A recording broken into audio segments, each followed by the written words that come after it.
Hey everybody, you know what day it is. Are you ready? It's finally Friday, and I'm so excited. This week has been long. It's like Home Alone. If any of you remember that, kudos to you because that means you're as old as I am. So, anyway, today is finally Friday. I'm not going to hit the road a running, but I'm going to go out with some friends, so that'll be cool. We're going to mingle. Sean and I are going to mingle with other couples, have a couple date of sorts. Should be very fun. So I have 3 questions that I'm going to answer from Facebook. For those of you who are new, don't forget to subscribe because I put out videos 5 days a week. You don't want to miss them. But on Fridays, it's very alliterative. If any of you are in journalism, you know what that means. The F for Friday is Facebook. I'm on Facebook. So if you use the hashtag KatieFAQ, I found them and I have 3. And I have a journal topic from Carly. Thanks, Carly. So I'll use that later. But first, I don't want to forget, I got this amazing gift in the mail and it was packaged so beautifully and so amazingly. And I showed it on Instagram. If any of you send me stuff to my P.O. box, which I'll put the P.O. box in the description below if any of you are like, how do I send you things, Katie? Because everybody loves getting mail, right? I personally love cards in general and I send them to a lot of my friends. Any of you are watching, you're like, yes, she sends cards all the time. But this I know took an extreme amount of time. And if any of you send me things in the mail, follow me on Instagram, Kati Morton 1. There's some lady in Africa who's Kati Morton, but I'm Kati Morton 1. I'm number 1. Anyway, but this person, Sarah, thank you, Sarah. This is amazing. Cross-stitched. Have any of you ever learned to cross-stitch? I used to do it as a kid, and first of all, it's really difficult. So look at this beautiful tree. It says, be gentle with yourself. And then on the back is this amazing poem that I'm not going to read to you because that would be the whole video. But anyway, it's a beautiful poem. So thank you so much, Sarah. This is amazing. And I'm trying to get it without the glare of the light. Do you see? Beautiful.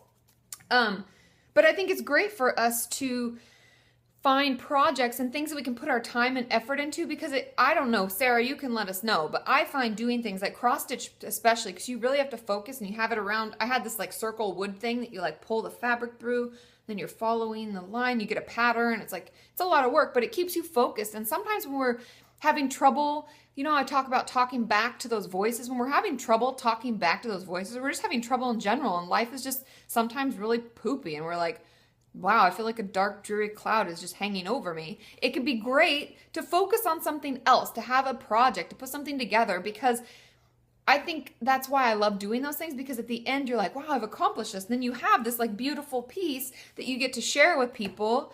And so if there's any project, whether it's even making a music list or something, that can feel really cool. And then you put it on your car and you jam out to your good music. Maybe you want to learn to cross stitch. Maybe you want to knit. Maybe you'd like to paint. Maybe you'd like to learn guitar, or maybe you'd like to collage, or maybe any of those things.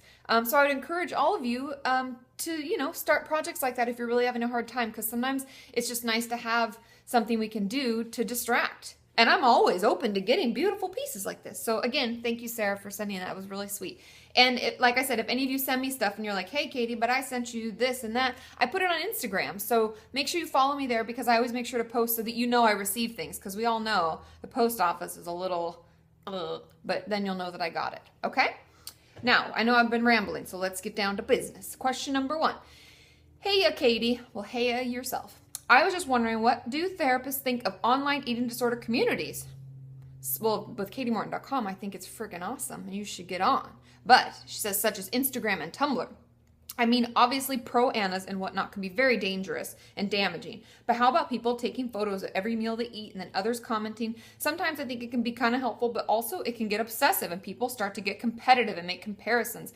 How can we know if it's helpful or harmful to us? I'd love to know your thoughts. Thank you. And this is a great question, because she points out something that I don't think we talk about enough. Having a community, which I'm doing my best to try to create through this and on KatieMorton.com, is a healthy, happy, supportive community.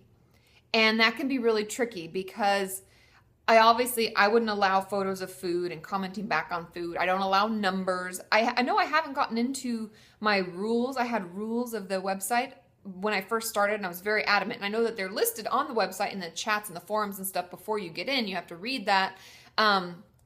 Maybe I should put those in bolder spots. But anyway, I'm getting off topic. It is so important that we don't share things like food. We don't comment on what they're eating. I don't think that's very healthy. I think a lot of it is eating disorder driven, and it can also build competition. I think we forget how competitive our eating disorders are when we start to get into recovery. We forget how nasty they can be. And even if we ourselves are doing well and we're posting these photos, I oftentimes think for the people receiving them, it can be really difficult. And then we compare, like, well, she had that and I had more, and oh my God, that makes me this, or I had so much less and then I should be eating. Who knows what your eating disorder is going to do with that information? And I think we have to protect ourselves from getting too much of that information. So I would encourage all of you, before you hop online, before you start joining, following different people and joining different eating disorder communities, I want you to really assess whether you think, if I was looking, what would Katie think? Would she look at this and be like, or would she be like, yeah, that's awesome, I would link that on my website? Because I get a lot of requests from people in general about, like, hey, I'm starting this and I'm doing this, and would you please tell your your community about these things? And I'm really protective of you. I'm like a big mama bear, and I will hurt people. I don't like them posting things or trying to advertise things that are bad. So I just say no, usually. And then I obviously look into it, but most of the time it's like, no, I don't think that's really healthy. So you should be the same with yourself. Think, what would Katie think? Would she share this with us, or would she be like, and that should pretty much alleviate any worry of that. Okay? I hope that helps. But I love the positive communities. For many of you, orchestrating, safe places for people to communicate and, propagate recovery and help everyone support each other. I think those are great. So keep those up. And I love finding out about those when you tag me in photos on Instagram or link me to stuff. So keep it up. Okay? Question number 2. Hey, Katie, sorry for the very long question, but I was wondering, do you think it's important for parents to talk to their children about their mental health? Good question. I had no idea my mom had depression until I found antidepressants in our cabinet, and I questioned her. Considering we are struggling with the same thing, I would think it'd be nice if she had told me. What do you think? I have to agree. I think, well, not really. I guess you didn't agree. You just asked what I thought, but I can tell through this that you thought it'd be helpful if she shared it with you. And I honestly believe, when I don't have children, first of all, so I'm going to throw that out there. So that I think that in a way that I lack an experience with it, but I also know what it's like to be human, and I know what it's like to be a woman. And also I was a nanny for many years, and I parented many children.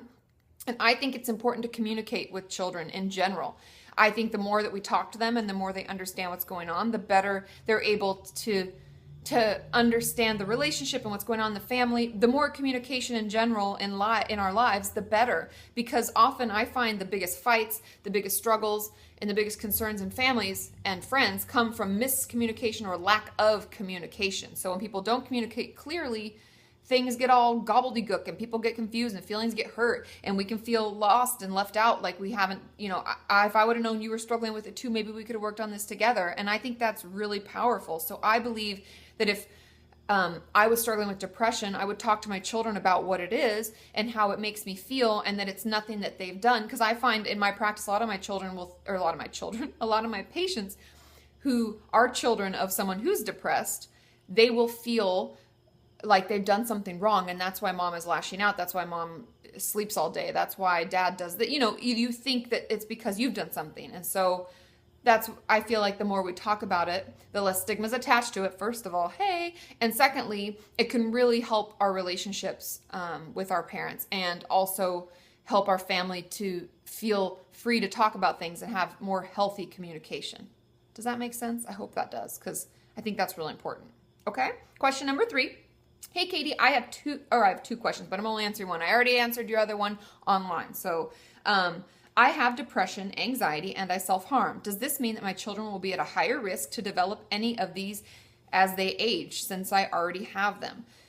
It's very interesting, genetics in mental health. We're actually making huge strides. So I may not be up to date, but I did a quick little research through some of the sites that I usually look through, and a lot of the educational sites that I follow, to find out if the percentage has gone up. But I believe if you struggle with depression, let's just pick one. If you struggle with depression, they know genetically, and I forget the chromosome that they're linking it to. I think eating disorders are chromosome 9 or 10. Anyway, but there's different chromosomes they follow. And they find that children of people with depression have a 25% increased rate. So whatever the normal rate is, which I don't know the percentage chance that you will have depression. I know that millions and millions of people have it, but then it increases that by 25%. And I know if both of your parents have something, like let's say both your parents have schizophrenia or a different mental illness. I know schizophrenia off the top of my head. I believe you almost have a 50% chance of getting it if both your parents are schizophrenic. So genetics play an important role in what we become. So definitely our children are more predisposed to struggle with the same things we struggle with. That's why alcoholism runs in families. That's why depression runs in families. Bipolar disorder runs in families. That's why when you go in to see a physician or a therapist for the first time, they often take a family history and they'll ask things like, everything from, does anybody in your family have heart disease or high cholesterol or high blood pressure? What about depression, bipolar disorder, anorexia? They'll ask you questions like that because we know there is a genetic predisposition. So I would just be aware of the fact that your children may struggle with those things, and you can be proactive. Make sure we're working on healthy coping skills, right? Maybe they take up some cross stitch. Maybe you put them in music.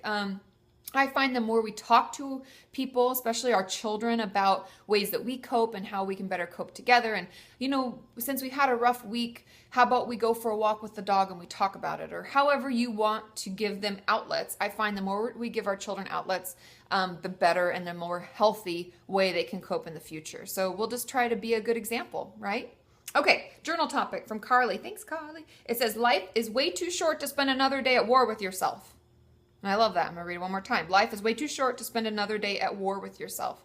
So let's try to take a break from our war for this weekend. And I want you to notice what it's like when you're not actually fighting against yourself. Because life is hard enough, right? Without us fighting against ourselves. Think about it. Okay, I'll see you all on Monday. Love you. And Tuesday I'll be on Tumblr. So ask your questions there. Bye.